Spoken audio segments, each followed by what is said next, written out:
Why is everyone hell-bent on overcoming fear and stepping out of their comfort zone?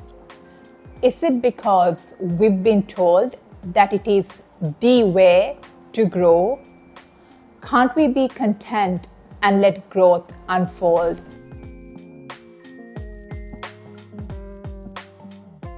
So this video is inspired by a conversation I had with a close friend where she challenged both the mainstream thinking and my own. So I was chatting to my friend about how I needed to overcome a certain fear, and she just asked me, why does everyone want to overcome their fears and step out of their comfort zones?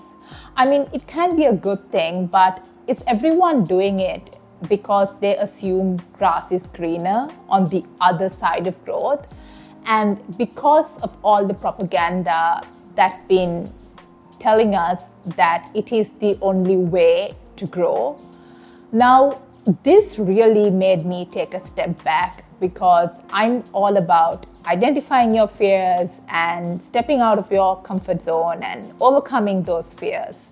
So I wanted to look at this more closely, and I categorized this into two viewpoints: the organic approach and the proactive approach. Maybe they're not the best terms, but that's the best I could come up with at this point.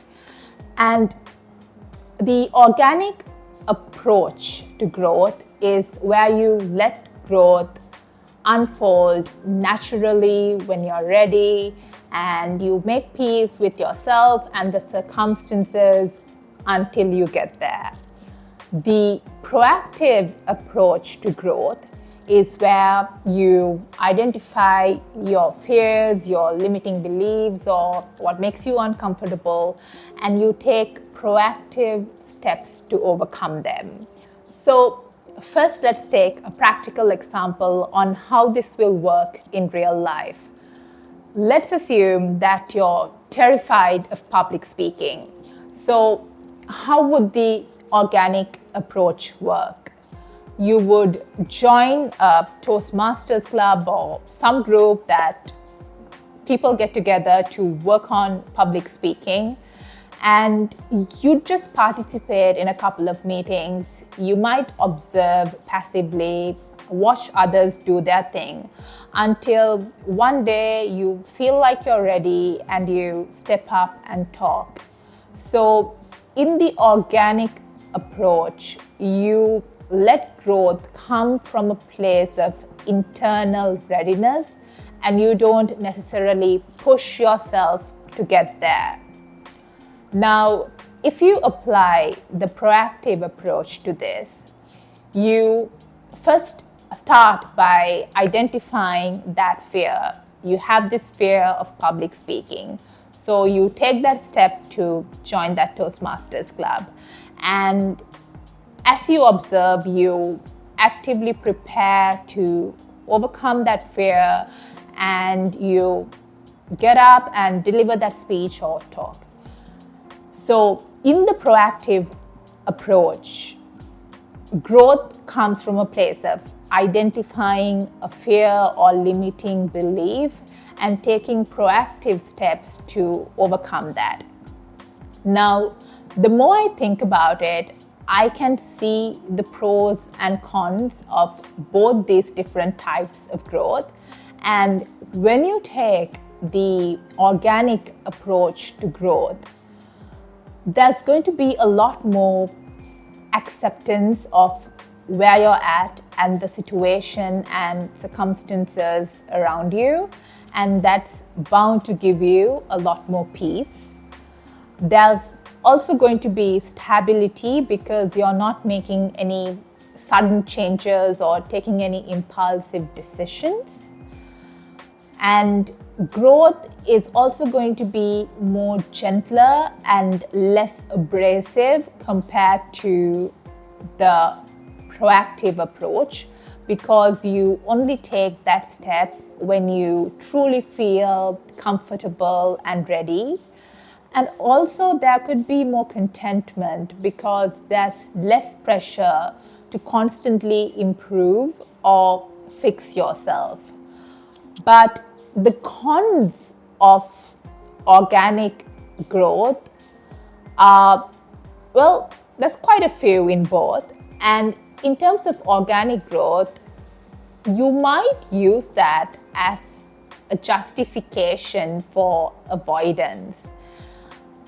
Because looking at your fears and limiting beliefs is quite an uncomfortable task, you might use organic growth to justify not looking at those fears or identifying those limiting beliefs, where you just, forget about them or just throw a blanket over them and just get on with your life.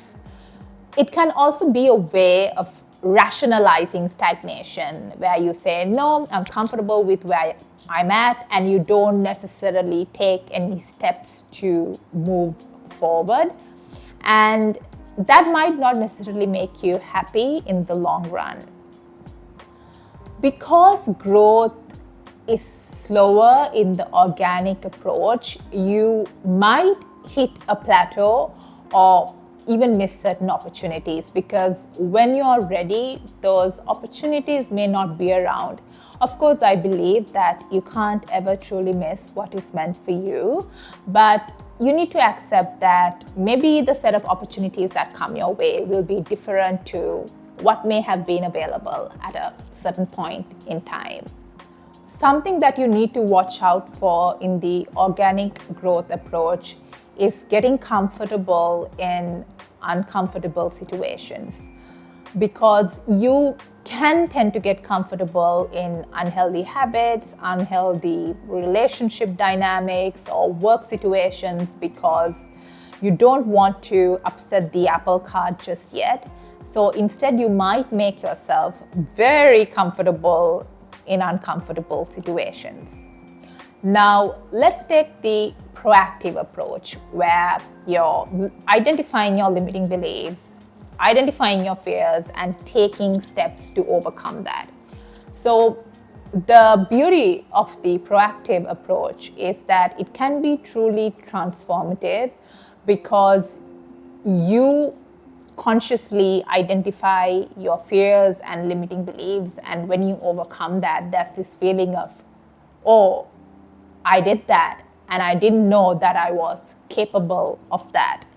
And tied to this, there is an increase in the level of confidence in yourself, because you're constantly testing your limits and you're realizing what you're truly capable of. And that confidence can take you a long way in life. And there's also increased adaptability and resilience, because you're taking actions, and you're taking some of these actions when you're not quite ready even. So you're learning to think on your feet and adapt to situations and circumstances. You might fail in the process and you get back up. So the proactive approach really increases your resilience and adaptability.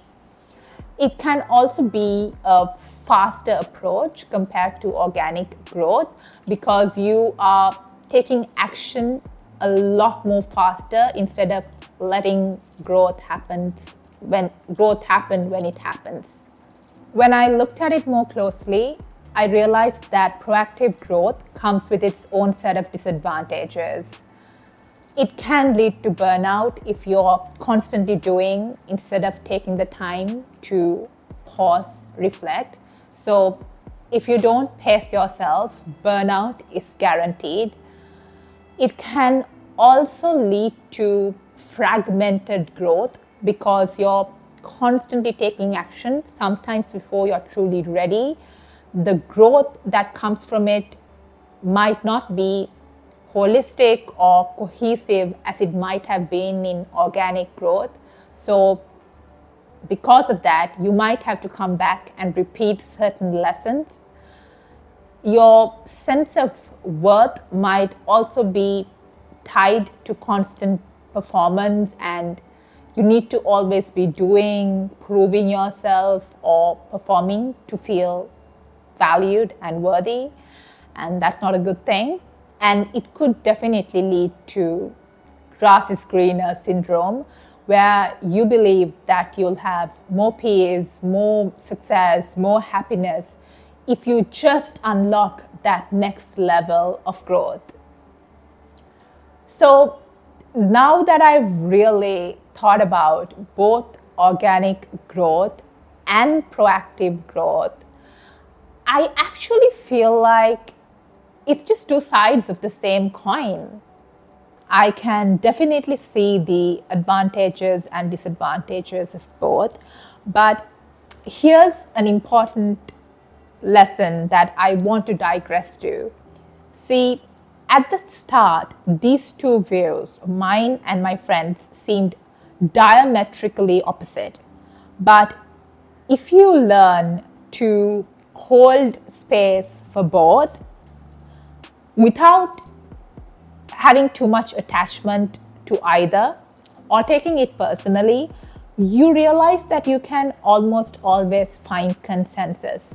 And I can't help but think that if more of us develop the ability to hold two opposing views without being attached to either, without getting offended, we just may solve majority of the world's problems.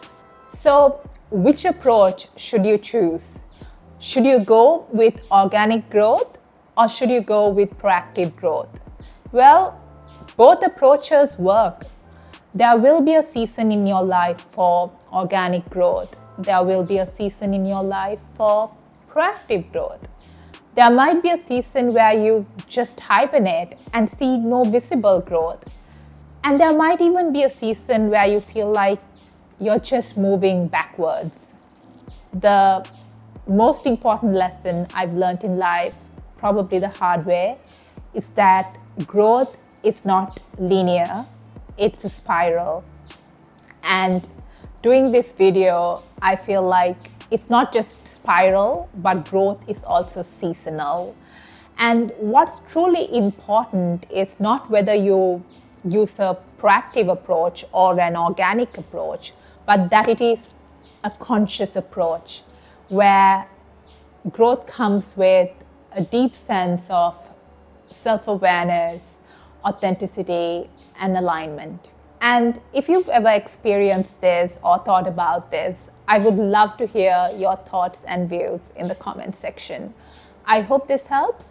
Until next time.